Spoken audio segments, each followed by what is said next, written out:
Hello everyone, once again welcome to this channel government job vision. आज हम इस video में आपको यूपीएससी सीएसई 2022 के लिए प्रीलिम्स के लिए क्या आपके लिए स्टडी प्लानिंग होना चाहिए और आपको कैसे अप्रोच रखना चाहिए अपने स्टडी का, आप इस वीडियो में आपको वही एक्सप्लेन करने वाले हैं। आपके लिए क्या मेजर प्रॉब्लम, सारा मैं वन बाय वन आपको करके आपको एक्सप्लेन करूँगा। देखिए, आपके पास केवल 7 मंथ रिमेनिंग बचे हैं, ठीक है। अब उसको कैसे यूटिलाइज़ करना है, आपके लिए क्या दिक्कतें आएंगी, वो मैं सारा इस वीडियो में डिस्कस करने वाला हूँ। और एक आपसे रिक्वेस्ट है फ्रेंड्स, सभी लोगों से, जो भी आप लोग वीडियो देख रहे हैं, कि अगर आप अभी तक इस चैनल को सब्सक्राइब नहीं किए हैं, प्लीज़ सब्सक्राइब कर लीजिए। मेरे तरफ से आपके लिए बहुत सारी विशेष होंगी। अगर आप नहीं करते हैं तो भी आपके लिए बेस्ट विशेष ही हमारी तरफ से रहेंगी, वो आप पे डिपेंड करता है, ठीक है। चलिए अब देखते हैं आपके लिए क्या दिक्कत। जो भी बिगनर होता है उसके लिए एक 3 मेजर प्रॉब्लम, जब भी वो स्टार्ट करता है यूपीएससी की तैयारी के लिए, तो उसके लिए 3 मेजर प्रॉब्लम बनता है कि उसे ये नहीं पता होता कि उसे स्टार्ट कहाँ से करना है, ठीक है। और उसके लिए क्या ऑप्शनल सब्जेक्ट बड़ी अच्छा होगा, बेस्ट होगा। और तीसरा प्रॉब्लम होता है कि उसे न्यूज़पेपर अगर पढ़नी है तो कैसे पढ़नी चाहिए, कौन सी न्यूज़पेपर पढ़नी चाहिए। तो यही तीनों मेजर प्रॉब्लम हम इस वीडियो में आपको वन बाय वन करके डिस्कस करेंगे। और आपका इससे जो डाउट है, शायद वो सारे डाउट आपसे क्लियर हो जाएंगे और आपको चीज़ें क्लियर हो जाएंगी, ठीक है। तो अब देखते हैं, पहला हम आपको देखते हैं कि आपको कहाँ से स्टार्ट करना चाहिए, कैसे पढ़ना शुरू करना चाहिए, ठीक है। तो आइए अब इसमें देखते हैं। देखिए, आपके पास केवल 7 मंथ रिमेनिंग बचा हुआ है, ठीक है। तो 7 मंथ रिमेनिंग बचा है, तो इसमें 3 पार्ट को आपको 3 चीज़ों को ध्यान रखना है। 3 चीज़ें वो क्या है भाई आपके लिए? प्रीलिम्स, मेंस और ऑप्शनल, ठीक है।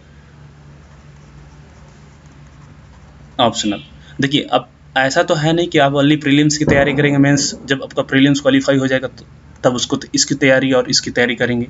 अगर मान लीजिए आपका प्रीलिम्स क्वालिफाई हो जाता है तो मेंस की तैयारी करने के लिए बस ओनली 3 मंथ्स ही मिलते हैं, तो उतने में आप अपना मेंस तैयार कर पाएंगे ना ऑप्शनल तैयार करेंगे। ये आप पे एक्स्ट्रा बर्डन क्रिएट कर देगा। अब आप प्रीलिम्स क्वालिफाई करते हुए भी इस चीज़ को नहीं कर पाएंगे और वहाँ पे मेंस में फेल कर जाएंगे। तो इसलिए अभी से ये अप्रोच रखना है कि आपको मेंस और ऑप्शनल दोनों को एक बैलेंस वे में तैयार करते हुए चलना है, ठीक है। तो देखिए, अब आपके पास 7 मंथ हैं। 7 मंथ को अब यहाँ पे आपको डिस्ट्रीब्यूट कर देना है। प्रीलिम्स के अगर आप न्यू बिगिनर हैं तो आपको देखिए, आपके पास मिलता है नवंबर और दिसंबर का मंथ, ठीक है। तो अभी आपको पता नहीं है कि भाई क्या आपको पढ़ना है, ठीक है, क्या कहाँ से स्टार्ट करना है। तो मैं अभी बताऊंगा आपको क्या करना है। अब इसमें आपको ये दो मंथ है, आपको यहाँ पे ओनली प्रीलिम्स पे फोकस करना है, क्योंकि आपको ये पता चल जाए कि आपको क्या क्या चीज़ पढ़नी है और कैसे चीज़ें कवर करनी है प्रीलिम्स के लिए, और क्या क्या चीज़ें इंपॉर्टेंट है पढ़ना। कुछ थोड़ा नॉलेज जब हो जाता है 2 मंथ में, उसके बाद आप मेंस की नोट्स बनाना शुरू करिएगा। इसके लिए नोट्स बनाना शुरू करिएगा। फिर ऑप्शनल के लिए भी अपना इसके लिए भी प्रिपेयर करना शुरू करिएगा, ठीक है। इसके बाद जब आप बिगनर हैं, अब जब ये 2 मंथ हो जाता है, प्रीलिम्स का बेस आपका तैयार हो जाता है, तो आप इस चीज़ को करिएगा। ये ओनली किसके लिए था? बिगनर्स के लिए, जो भी स्टार्ट करने वाले हैं। जो अभी प्रीलिम्स दिए हैं, उनका नहीं क्वालिफाई होगा, उनके लिए है कि भाई उन्होंने ऑलरेडी थोड़ा मोड़ा पढ़ा हुआ है।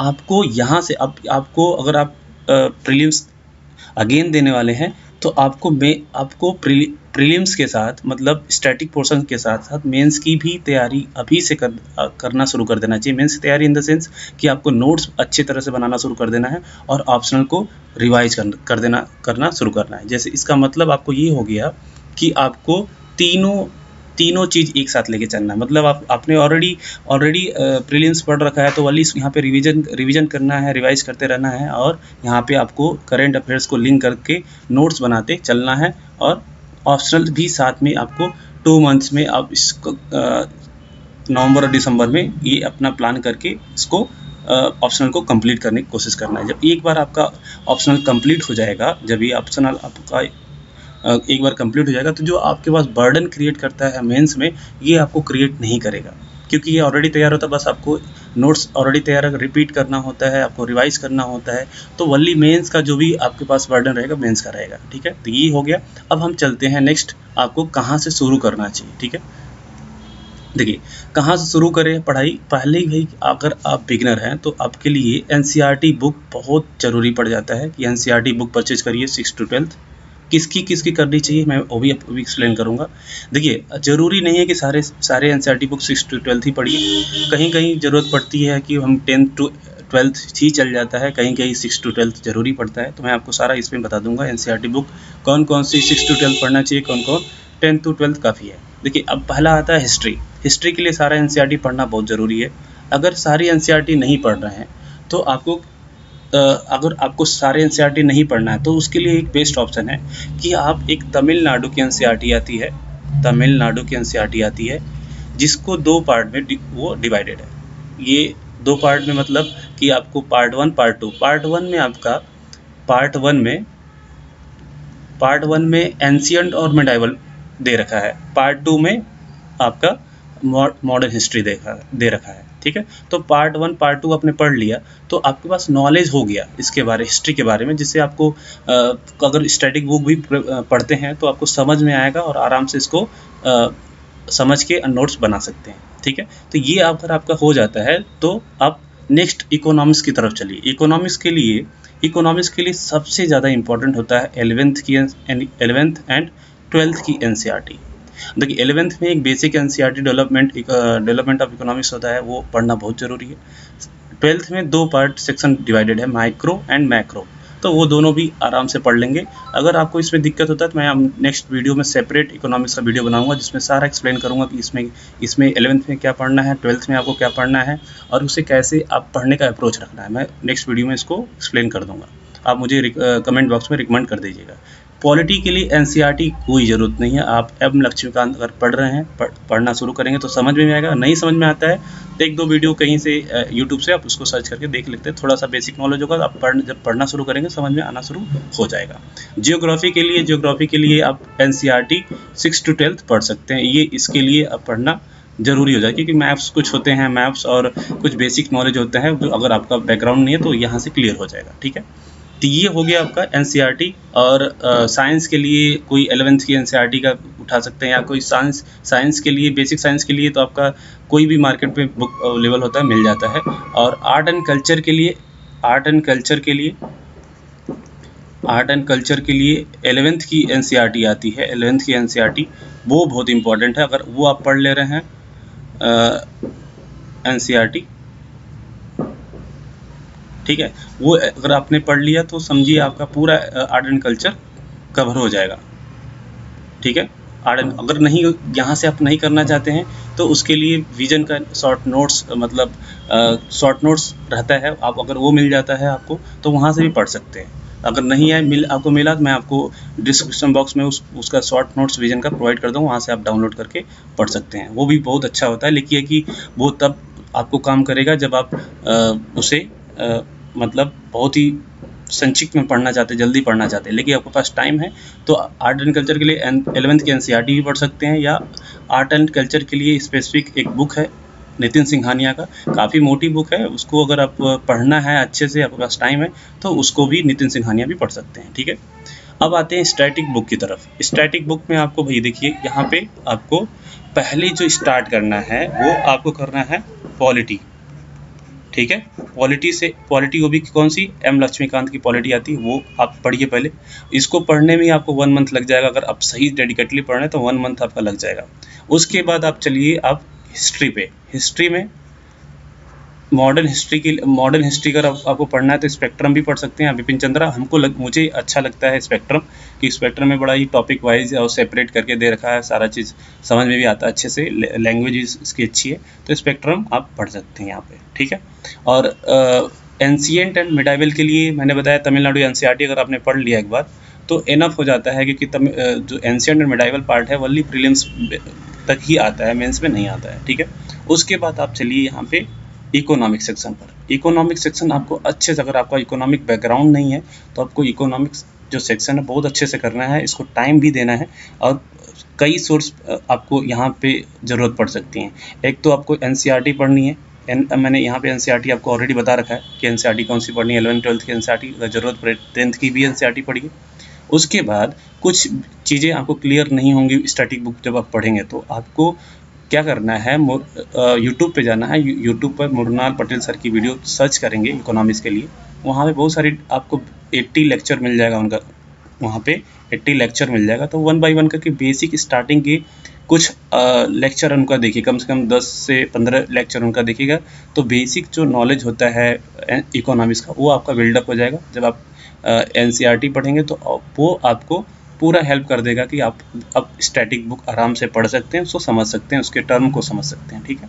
जब ये आपका हो जाता है, फिर आप जियोग्राफी जो भी आपका रिमेनिंग पोर्शन बचा है, आर्ट एंड कल्चर, जियोग्राफी और इन्वायरमेंट के लिए सभी लोग प्रेफर करते हैं शंकर IAS। अगर शंकर IAS के नहीं, चूँकि शंकर IAS का बुक जो है बहुत मोटा है, अगर आपके पास इनफ टाइम है तो उसको पढ़िए। बाकी सारा पढ़ना कोई बहादुरी नहीं है, क्योंकि उसमें सारा चीज़ आता नहीं है, उसको सेलेक्टिव पढ़ना होता है। शंकर है बुक्स में बहुत सारा नॉलेज, एक्स्ट्रा नॉलेज दे रखा है जो कि ज़रूरत नहीं है, ठीक है।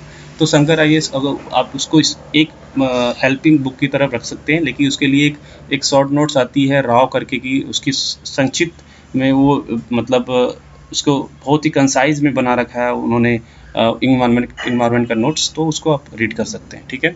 अब चलते हैं नेक्स्ट स्लाइड की तरफ। देखिए, ऑप्शनल सब्जेक्ट चूज करने के 2 तरीके हैं आपके। देखिए, एक तो आपका कोई आपका जो जिसमें आपने ग्रेजुएशन किया है, ग्रेजुएशन जिसमें किया है, ठीक है, ग्रेजुएशन किया है, तो वो अगर आपका ऑप्शनल सब्जेक्ट है तो उसको आप चूज कर सकते हैं, ठीक है। लेकिन सपोज करिए आपका ऑप्शनल सब्जेक्ट ग्रेजुएशन में नहीं रहा, ना हो, और उसमें आपका इंटरेस्ट भी ना हो, अगर शायद करो हो भी और उसमें इंटरेस्ट आपका ना हो उसको लेने का, तो आपको क्या करना चाहिए। तो अगर आपको ऐसा लगता है कि आपका जो ग्रेजुएशन बैकग्राउंड है वो ऑप्शनल सब्जेक्ट आपके लिए परफेक्ट नहीं है, तो आप इसको स्किप कर दीजिए, ठीक है, स्किप करिए। वहाँ पे आप क्या करिए, जो भी आपको टॉपर्स के वीडियो उन्होंने रिकमेंड करते हैं कि हमारा ये हमारा ऑप्शनल सब्जेक्ट था, तो उसमें सभी टॉपरों को एक ऑप्शनल सब्जेक्ट का एक लिस्ट बनाइए। उनमें से देखिए कि आपका कौन सा सब्जेक्ट आपके लिए इंटरेस्टिंग लग रहा है, और आप उसको पढ़ सकते हैं, समझ सकते हैं। अगर आपको लगता है कि भाई सोशियोलॉजी या पब्लिक एडमिनिस्ट्रेशन आपको अच्छा लगता है, या कोई अदर सब्जेक्ट आपको अच्छा लगता है, ये आप पढ़ सकते हैं और इस पे आप मेंस की राइटिंग कर सकते हैं, तो वो आपके लिए सही ऑप्शन हो सकता है। अभी भी आप श्योर नहीं है कि आपके लिए वो बेस्ट होगा। अब इसके बाद आपको 2 चीज़ करना है। एक तो कि उसके अब बारे में थोड़ा सा रिसर्च करना है कि भाई ये सब्जेक्ट क्या हम इसको पढ़ पाएंगे कि नहीं। आपने तो अभी विजुअल आपने देखा और उसको सेलेक्ट कर लिया, आप उसको थोड़ा सा देखना भी है कि नहीं आप उसको पढ़ सकते हैं, या आपके लिए सही सच में वो इंटरेस्टिंग सब्जेक्ट बन सकता है नहीं। तो उसके लिए क्या करना है, 1-2 बुक ऑनलाइन या ऑफलाइन एक बार इसको रीड करने की कोशिश करिए, और उस पर आए हुए प्रीवियस ईयर क्वेश्चंस एक बार देखिए, ऑनलाइन मिल जाता है। क्या इसमें आया हुआ क्वेश्चन आपसे लगता है कि इस पे आप राइटिंग कर पाओगे, या इस पे लिख पाओगे, या ये तो सही लग रहा है मैं इस पे आराम से लिख पाऊंगा। अगर वहाँ पे आपको लगता है कि आप वहाँ पे आराम से कर ले रहे हैं, आप ये आराम से कर पाएंगे, तो वो आपके लिए बेस्ट ऑप्शनल सब्जेक्ट वही होगा। तो वही आप अपना बेस्ट ऑप्शनल सब्जेक्ट चूज करिए, क्योंकि इसमें ज़्यादा टाइम वेस्ट करने की ज़रूरत नहीं होती है। तुरंत सेलेक्ट करिए और उसको पढ़ना शुरू करिए, क्योंकि आप सपोज करिए आप ऑप्शनल सब्जेक्ट करने में ही 1-2 मंथ लगा रहे हैं, तो इसका मतलब आप अपने ऑप्शनल पढ़ा ही नहीं। फिर आप अभी भी कन्फ्यूजन कि आपने ऑप्शनल सब्जेक्ट नहीं लिया, फिर ऑप्शनल फिर लेंगे, फिर पढ़ेंगे, तो तब तक टाइम निकल गया रहता है। तो जल्दी इसमें करना है कि ऑप्शनल सब्जेक्ट चूज करना है और इसको पढ़ना शुरू कर देना है। अगर बाय द वे कुछ ऐसा होता है कि नहीं, आपको लगता है कि अब मुझे चेंज कर देना चाहिए, नहीं सही लग रहा है, तो आपके पास इनफ टाइम होना चाहिए कि इसको स्किप करने का। वैसे ये अगर आप प्रोसेस अपनाएंगे तो मुझे नहीं लगता है कि 99% आपको वही ऑप्शनल सब्जेक्ट काम कर जाएगा, ठीक है। तो ये स्ट्रेटजी रखिए ऑप्शनल सब्जेक्ट को चूज करने के लिए। और अगर आपको तब भी कोई दिक्कत होता है तो मुझे कमेंट बॉक्स में आप मुझसे वहाँ से अपनी क्वेरीज पूछ सकते हैं, ठीक है। अब नेक्स्ट चलते हैं, क्या तो ये आपका था पूरा डिटेल, तीनों प्रॉब्लम मैंने आपको एक्सप्लेन कर दिया। अगर आप भी इसके बाद भी आपका डाउट रहता है कोई, तो आप मुझसे डाउट कमेंट बॉक्स में पूछ सकते हैं। मैं वहाँ भी आपका जो भी डाउट होगा मैं क्लियर करने की कोशिश करूँगा। अगर मुझे लगा मैं फिर से कोई उस डाउट पर अलग से वीडियो बना के आपको समझा दूँगा। तो अगर आपको मेरा ये सजेशन या एडवाइस अच्छा लगा हो तो इस वीडियो को ज़रूर लाइक करिएगा, और इस चैनल से ज़रूर जुड़िएगा, और इस चैनल पर जितने भी वीडियो आते रहते हैं मैं आपको यूपीएससी से रिलेटेड बताता रहता हूँ और आपको गाइडेंस देता रहता हूँ। आपको इसी तरह आगे फ्यूचर में भी प्रीलिम्स तक आपको कंटिन्यू गाइड करता रहूँगा, तो इस चैनल से ज़रूर बने रहे। Thank you so much. देखते रहिए गवर्नमेंट जॉब चैनल।